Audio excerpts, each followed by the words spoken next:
ಮನುಷ್ಯನ ಬದುಕು ಅಮೂಲ್ಯ. ಆದರೆ ಜನ್ಮಾನಂತರ ಕರ್ಮಫಲವಾಗಿ ಬದುಕಿನಲ್ಲಿ ಕಷ್ಟ ಸುಖ ಪ್ರಾಪ್ತಿಯಾಗುತ್ತವೆ. ಅದೆಲ್ಲವನ್ನ ದಾಟಿ ಸುಖಮಯ ಬದುಕಿಗೆ ಪ್ರಯತ್ನ ನಿರಂತರವಾಗಿರುತ್ತದೆ ಎಂದು ಸುಬ್ರಹ್ಮಣ್ಯ ಮಠದ ಶ್ರೀ ವಿದ್ಯಾಪ್ರಸನ್ನ ತೀರ್ಥ ಸ್ವಾಮೀಜಿ ಹೇಳಿದರು. ಆತ್ರಾಡಿ ಓಂತಿಬೆಟ್ಟುವಿನ ಮದಗದಲ್ಲಿ ಗಾಂಧಿ ಆಸ್ಪತ್ರೆಯ ಪಂಚಮಿ ಟ್ರಸ್ಟ್ ರಜತ ಸಂಭ್ರಮಾಚರಣೆ ಉದ್ಘಾಟಿಸಿ ಅವರು ಮಾತನಾಡಿದರು. ಪ್ರಪಂಚದಲ್ಲಿ ಮನುಷ್ಯನನ್ನ ಹೊರತುಪಡಿಸಿ ಯಾವುದೇ ಜೀವರಾಶಿಗಳು ಪ್ರಕೃತಿಗೆ ವಿರುದ್ಧವಾಗಿಲ್ಲ. ಹೀಗಾಗಿ ಮನುಷ್ಯ ಪ್ರಕೃತಿಗೆ ಪೂರಕವಾಗಿಲ್ಲದ ಕಾರಣ ಅನಾರೋಗ್ಯಗಳು ಬಾಧಿಸುತ್ತಿವೆ. ಮಾನಸಿಕ ಮತ್ತು ದೈಹಿಕ ಅಸ್ವಾಸ್ಥ್ಯ ಅತಿಶಯ ದುರಾಸೆಯ ಫಲ ಎಂದರು. ಪಡೆದುಕೊಳ್ಳುವ ಭರದಲ್ಲಿ ಶಾಂತಿಯನ್ನ ಕಳೆದುಕೊಳ್ಳುತ್ತಿದ್ದಾರೆ. ವೈದ್ಯರ ಸಹಾಯದಿಂದ ಬದುಕು ದೀರ್ಘಗೊಳಿಸಲು ಪ್ರಯತ್ನ ಸಾಗುತ್ತಿದೆ ಎಂದರು. ಆಸ್ಪತ್ರೆ ಆಡಳಿತ ನಿರ್ದೇಶಕ ಎಂ ಹರಿಶ್ಚಂದ್ರ ಪ್ರಾಸ್ತಾವಿಕವಾಗಿ ಮಾತನಾಡಿದರು. ಮುಖ್ಯ ಅತಿಥಿಗಳಾಗಿ ವಿದ್ವಾನ್ ಕಬ್ಬಿಹಾಡಿ ಜಯರಾಮ್ ಆಚಾರ್ಯ, ಶಾಸಕ ಯಶ್ಪಾಲ್ ಸುವರ್ಣ, ಮನೋವೈದ್ಯರಾದ ಡಾಕ್ಟರ್ ಪಿವಿ ಭಂಡಾರಿ, ಉದ್ಯಮಿ ಎನ್ ಅಚ್ಯುತ ಹೊಳ್ಳ, ಗಾಂಧಿ ಆಸ್ಪತ್ರೆಯ ವೈದ್ಯಕೀಯ ನಿರ್ದೇಶಕ doctor Vyasarajatantri, Lakshmi Harishchandra, doctor Panchami, doctor Vidyatantri ಉಪಸ್ಥಿತರಿದ್ದರು. ಶ್ವೇತಾ ತಂತ್ರಿ ಪ್ರಾರ್ಥಿಸಿದ್ರು. ಪೂರ್ಣಿಮಾ ಜನಾರ್ದನ್ ಕಾರ್ಯಕ್ರಮ ನಿರೂಪಿಸಿದರು. ಈ ಸಂದರ್ಭದಲ್ಲಿ ಖ್ಯಾತ ಕೊಳಲು ಗುರು ಬನ್ನಂಜೆ ರಾಘವೇಂದ್ರ ರಾವ್ ಮತ್ತು ರವಿ ಕೂಳೂರು ಶಿಷ್ಯರಾದ ಬಾಲಕಲಾವಿದರಿಂದ ಕೊಳಲು ವಾದನ ನಡೆಯಿತು. ಸಭಾ ಕಾರ್ಯಕ್ರಮದ ಬಳಿಕ ಹೆಸರಾಂತ ವಯೋಲಿನ್ ವಾದಕಿ ಗುರುವಾಯೂರಿನ ಕುಮಾರಿ ಗಂಗಾ ಶಶಿಧರನ್ ಅವರ ಕಚೇರಿ ನಡೆಯಿತು.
ಹಾಗಾಗಿ ಎಷ್ಟೇ ಕೊಡ್ತೇನೆ, ಆದರೆ ಆ ಕಾಲಕ್ಕೆ ಬರಬೇಕು ಅಂತ ಹೇಳೋದೇನುಂಟಲ್ಲ, ಅದು ಸೇವೆ.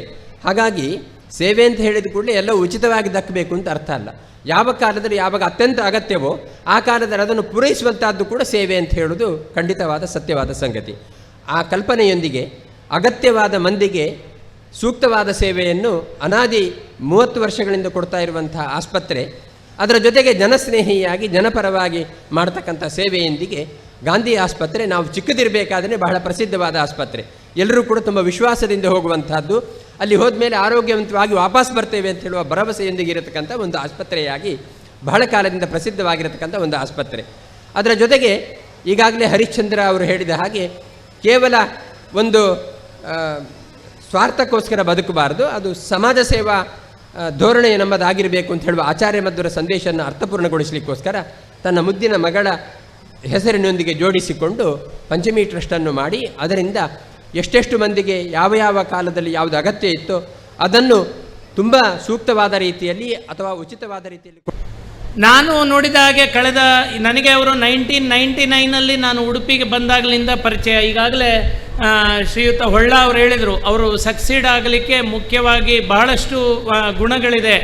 ಸೊ ನಾನು ನೋಡಿರುವುದು ಅಂದರೆ, ಒಂದು ಹಿಂದೆ ಕೂಡ ಇದನ್ನೇ ನಾನು ಹೇಳಿದ್ದೆ, 6 ಡಿಗಳು. ಮೊದಲನೇ ಡಿ ಅಂದರೆ ಅವರ ಡ್ರೀಮ್. ಏನಾದರೂ ಒಂದು ಮಾಡಬೇಕು ಅಂದರೆ ಅದನ್ನು ಕನಸು ಕಾಣ್ತಾರೆ, ಅದರ ಬಗ್ಗೆ ಕೇಳ್ತಾರೆ. ನಾನು ನೋಡಿದ್ದೇನೆ, ಎಷ್ಟೋ ಸರಿ ನನ್ನ ಕೇಳಿದರು, ಇನ್ನೊಂದಿಬ್ಬರು 3 ಜನರನ್ನು ಕೇಳಿದರು. ಆ ರೀತಿ ಒಂದು ಡ್ರೀಮನ್ನು ಇಟ್ಕೊಂಡು ನೆಕ್ಸ್ಟ್ ಡೈರೆಕ್ಷನ್ ಅದನ್ನು, ಅಂದರೆ ಆ ಡೈರೆಕ್ಷನ್ ಭಾಳ ಲಾಫುಲ್ಲಾಗಿ ಹೋಗ್ತಾರೆ. ಎಲ್ಲಿಯೂ ಕೂಡ ಅವರು ಅಡ್ಡದಾರಿಯನ್ನು ಹಿಡಿದವರಲ್ಲ, ಭಾಳ ಒಳ್ಳೆಯ ರೀತಿಯಲ್ಲಿ ಒಂದು ಡೈರೆಕ್ಷನನ್ನು ಹಿಡ್ಕೊಂಡು. 3ನೇದು ಡಿಸಿಪ್ಲಿನ್.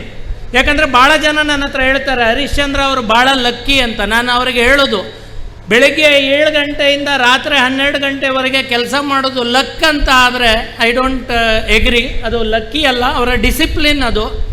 ಇನ್ಫ್ಯಾಕ್ಟ್ ನಾನು ಅದರಿಂದ ತುಂಬ ಕಲ್ತಿದ್ದೇನೆ, ಇದರಲ್ಲಿ ಯಾವುದೇ 2 ಮಾತಿಲ್ಲ.